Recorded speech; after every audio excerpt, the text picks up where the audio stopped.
మనోజ్, నువ్వు నా బిడ్డవి.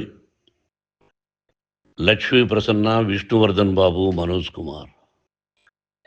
నిన్ను ఎలా పెంచానురా నేను? అందరికంటే నిన్నే గారాభంగా పెంచానురా.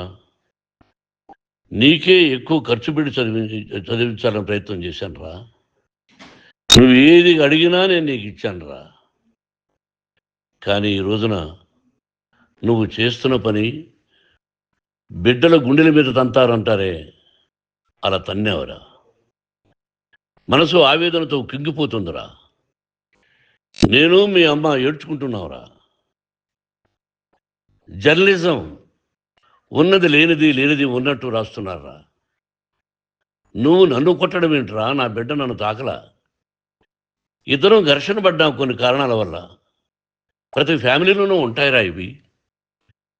లేనివాడు ఎవరైనా ఉంటే ప్రపంచంలో ఒకరున్నారేమో, 1% ఉంటుందేమో.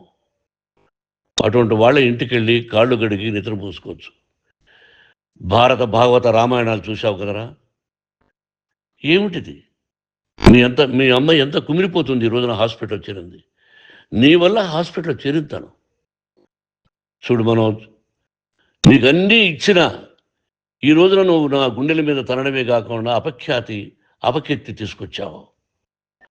ఏదేదో రాశావు, ఏదేదో చెప్తున్నావు. కొంతమంది జర్నలిస్టులు ఉన్నది లేనిది, లేనిది ఉన్నట్టు రాసేవాళ్ళ తత్వం వాళ్ళకి. ఎందుకంటే టీఆర్పీ పెరగాలి. ఇది వాళ్ళ నైజం. మనం మార్చలేము. వాళ్ళందరి మీద మన కోర్టుకు వెళ్ళలేము. వాక్ స్వాతంత్రం అంటారు, ప్రజాస్వామ్యం అంటారు. ప్రజాస్వామ్యంలో కూడా కొన్ని హద్దులు ఉన్నాయి. ఇది నీకు తెలుసు అనుకున్నా. ఎంత మంచి నటుడివి నువ్వు. నీ భార్య మాటలు విని తాగుడికి అలవాటు పడిపోయావు. వింటున్నావా మనోజ్? ఎవరిని నమ్మాలో ఎవరిని నమ్మకూడదో పరిస్థితి తీసుకొచ్చావు. విద్యాలయాలు ఎంత గొప్పవిరా. మనం 25% కులమతాలకు అతీతంగా ఫ్రీ ఎడ్యుకేషన్ ఇస్తున్నాంరా. క్యాస్ట్ అనేది తీసేశానురా 92లో ప్రాస్పెక్ట్స్లో. నువ్వు చదువుకున్నావురా.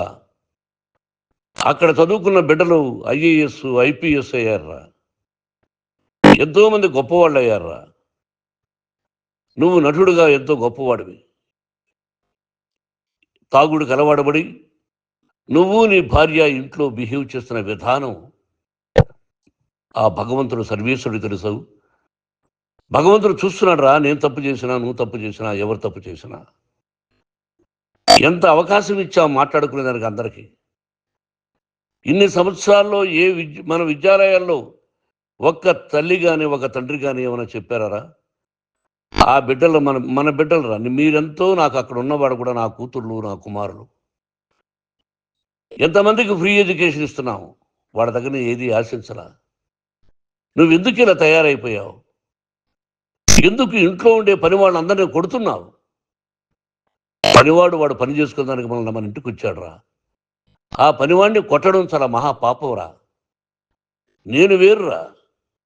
నేను దండించడం వేరురా. నేను ఎవరిని ఆ చిన్న చిన్న వాళ్ళని కొట్టి ఇచ్చేసి చేయలేదురా. సినిమా ఇండస్ట్రీలో మోహన్ బాబు కొడతాడు, తిడతాడు అంటే అది షూటింగ్లో జరిగి ఉండొచ్చేమో. కానీ ఇంట్లో ఉండి 10 సంవత్సరాల నుంచి 20 సంవత్సరాల నుంచి పనివాళ్ళు ఉన్నారు. నేను ఇంట్లో లేని సమయంలో వాళ్ళందరినీ కొట్టి వాళ్ళ ఫోన్ లాక్కొని ఒకడైతే చచ్చిపోవాలి. వాడు పోలీస్ కంప్లైంట్ ఇచ్చి ఉండొచ్చు. నేను వద్దు అని వాడిని బతిమాలాడు. పోలీస్ కంప్లైంట్ కూడా ఇవ్వలా. ఇంకైనా నువ్వు నీ భార్య మారి బయట ఉండండి రా అన్నాను నేను. లేదు డాడీ, తప్పు చేయలేని ఒకసారి వచ్చావు, మళ్ళీ తప్పు చేశావు, మళ్ళీ వెళ్ళావు, మళ్ళీ ఈసారి తప్పు చేయనన్నావు. ఏమండి వీడు తప్పు చేయడం అని మీ అమ్మ చెప్పింది. ఇంట్లో పెట్టుకున్నా. మళ్ళీ నువ్వు చేస్తున్నది, ప్రతిరోజు నువ్వు తాగుతున్న విధానం నీకే తెలుసు. ఇది ప్రజలు నమ్ముతారా లేదా అనవసరం నాకు. నేను నీకు చెప్తున్నా, ఇంతటితో పులి స్టాప్ పెట్టాలి. 3 రోజుల నుంచి రకరకాలుగా రాస్తున్నప్పుడు నా మనసు ఆవేదనతో ఉంది. మళ్ళీ చెప్తున్నా, Mohan Babu university is greater than temples. Greater than temples.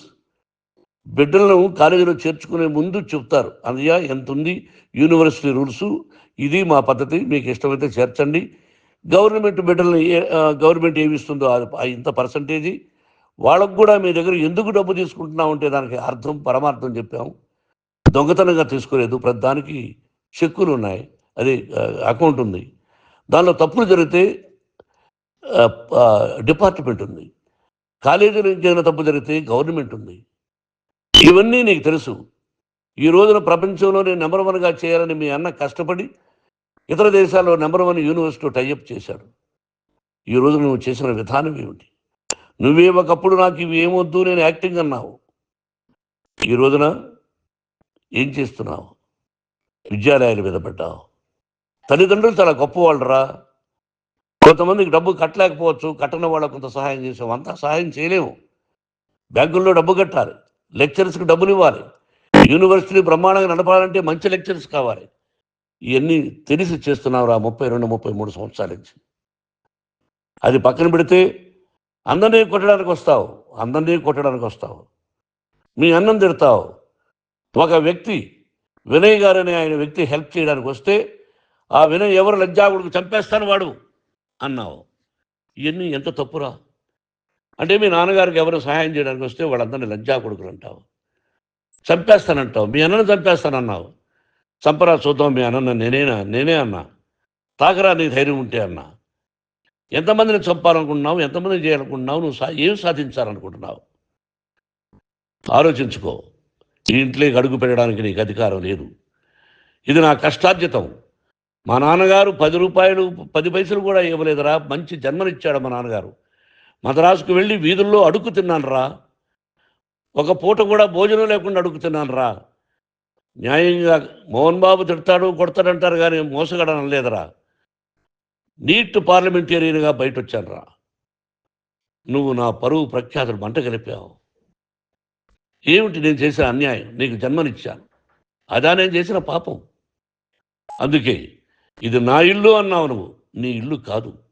నీ కష్టార్జితంతో నువ్వు సంపాదించుకున్న ఇల్లు నీది. ఇది నా డబ్బు, నా కష్టార్జితం. నా కష్టార్జితంలో నేను పిలిస్తేనే మీరు ఇంట్లోకి రావాలి. అటువంటిది పోగొట్టుకున్నావు నువ్వు. ఆస్తులు అంటావా? ముగ్గురికి సమానంగా రాయాలా లేదా అది నా ఇష్టం. ఆస్తులు ఇస్తానా, లేకపోతే గంగపాలు చేస్తానా, లేకపోతే ఎవరికైనా దానధర్మాలు చేస్తానా, అది నాకు సంబంధించిందిరా. నా కష్టార్జితం రా. మీరు చేస్తున్న విధానం గుణగణాలు కావాలరా. మందు తాగచ్చురా. ఎంత తాగాలి? నేను కూడా 1 or 2 పెగ్స్ తీసుకుంటా. ఇది తప్పు కాదు, జనానికి తెలియాలి. నా డబ్బు ఇది. తాగి ఎవరిని కొట్లా, తాగి నేను తింటున్నా. అది ప్రజలకు అక్కర్లా. నేను తప్పు చేస్తేనే ప్రజలకు కావాలా. ఇవన్నీ ఉన్నాయిరా. ఇవన్నీ తెలుసుకో. జర్నలిస్ట్ సోదరులారా, మీకు నా గతాన్ని తెలుసు, నా భవిష్యత్తు, నేను ఎక్కడి నుంచి వచ్చాను కూడా మీకు తెలుసు. ఈ రోజున మీరు రాస్తున్న విధానం, నా బిడ్డ నన్ను కొట్టాడన్నారు. ఎంత తప్పు! ఈ రోజున నా బిడ్డ మీద కోపంతో అవును చెప్పచ్చు. కాదు, వాడు నా మీద చెయ్యెత్తలేదు. నేను ఘర్షణ పడ్డాం. ఘర్షణ వేరు, కొట్టుకోవడం వేరు. గాయాలతో హాస్పిటల్కి వచ్చి కుంటుకుంటుగా నడిచాడు. మళ్ళీ ఏమని పోలీస్ స్టేషన్కి వెళ్ళి చెప్పాడు. ఎవరో 2 ఉన్నారు, వాళ్ళిద్దరూ నా మీద దాడి చేశారన్నాడు. నా ఇంట్లో పనిచేస్తున్న వ్యక్తుల గురించి పోలీస్ స్టేషన్కి వెళ్ళి చెప్పవలసిన అవసరం అతనికి లేదు, హక్కు లేదు. పోలీస్ డిపార్ట్మెంట్ కూడా తెలుసుకోవాల్సిన విషయం. నా ఇంట్లో ఉండే వర్కర్స్ మీద నేను కంప్లైంట్ ఇవ్వాలి. నువ్వు పర్మిషన్ లేకుండా నా ఇంట్లోకి నువ్వు చొరబడి ఇల్లు నాదంటూ ఇంట్లో పనిచేస్తున్న వర్కర్స్ మీద కంప్లైంట్ ఇచ్చావు. అది ఎంతవరకు పోలీసు న్యాయమో రూల్సో చూద్దాం. పోలీస్ డిపార్ట్మెంట్ ఇంటికి వచ్చింది. వాళ్ళకి రాశాను ఉత్తరం, అయ్యా నేను సీనియర్ సిటిజన్ని, నాకు రక్షణ లేకుండా ఉంది, నా బిడ్డ వల్ల నా ఇంట్లో నుంచి నా బిడ్డను పంపించేసి ఇది నా ఇల్లని. వాళ్ళు నాకు సమాధానం ఇవ్వలేదు. ఇవ్వకపోగా ఎవరిని పట్టించుకోలేదు. ఇప్పుడు పోలీసు వాళ్ళు వచ్చి ఏమండి రూల్స్ ప్రకారం నా బిడ్డ ఇంటికి రాకూడదంటే మాకు హయ్యర్ డిపార్ట్మెంట్, హయ్యర్ అథారిటీ వాళ్ళు ఫోన్ చేశారు, మీరు ఎవరిని స్టాప్ చేయొద్దండి, బయట నుంచి ఎవరైనా వస్తే వాళ్ళని స్టాప్ చేయండి అన్నారు. 2 రోజుల నుంచి 10 మంది 20 మంది వస్తున్నారు. వాళ్ళు అలా చూస్తూ నిలబడ్డారు. వాళ్ళు ఫోటోలు తీసుకున్నారు, వాళ్ళ మీద మళ్ళీ వదిలేస్తున్నారు. ఎవరిని నిందించాలి? But I give respect to the police department. వాళ్ళకి ఎవరు ఏ అధికారి ఫోన్ చేశాడో, ఆ అధికారికి ఏ పొలిటీషియన్ చేశాడో అది వాళ్ళకే వదిలేస్తున్నా. కాబట్టి వాళ్ళు పోలీస్ కంప్లైంట్ ఇచ్చినా కూడా మేము సంబంధం లేదని అంటున్నారు కాబట్టి నేను నా బిడ్డను నిన్ను నాపు చేస్తున్నా. నువ్వు ఇంట్లోకి వచ్చే అధికారం నీకు లేదు. నువ్వు వచ్చి నీ బిడ్డను తీసుకెళ్ళు. సంతోషం. నువ్వు రాలేదు, నీ బిడ్డను జాగ్రత్తగానే చూసుకుంటావు. Take care your daughter, that's all. మీ అమ్మ హాస్పిటల్లో అడ్మిట్ అయింది. రేపో ఎల్లుండో మీ అమ్మను పిలిపించి బాగైన తర్వాత ఇదిగో నువ్వు నీ కొడుకు బిడ్డను తీసుకెళ్ళి వాడికి అప్పచెప్పని చెప్తాను పోలీసు వాళ్ళ ఆధ్వర్యంలో. ఇది 100% జర్నలిస్టు సోదరులారా, పులి స్టాప్ పెట్టండి. మీకు కుటుంబాలు ఉన్నాయి, మీ యజమానులకు కుటుంబాలు ఉన్నాయి. మీ కుటుంబాల విషయాలు, మీ యజమానుల కుటుంబాల విషయాలు మేము ఎవరు జోక్యం చేసుకోరా. మేము నటీనటులం. మాది తప్పుంటే నటుడుగా నన్ను ఫెయిల్యూర్ అని రాయండి, నా నటన బాగలేకపోతే రాయండి. బట్ ఇంటి లోపల సందులో నుంచి చూస్తూ తప్పు చేస్తున్నామని ఉన్నది లేనిది ఉన్నట్టు రాయకండి. మీకు నా హృదయపూర్వక నమస్కారాలు. ఇన్ని రోజులు హృదయపూర్వకంగా ఎంకరేజ్మెంట్ చేశారు. ఆ ఎంకరేజ్మెంట్కు నమస్కారం చేసుకుంటూ I love you all. I love you police department. మీరు న్యాయంగా ధర్మంగా నడుచుకోండి, ఎవరికి తొత్తుల్లాగా ఉండొద్దండి అని మనవి చేసుకుంటూ నేను సెలవు తీసుకుంటాను. Thank you very much for all the journalist. ఇక్కడ పులి స్టాప్ పెట్టండి, పులి స్టాప్ పెట్టండి. Thank you very much.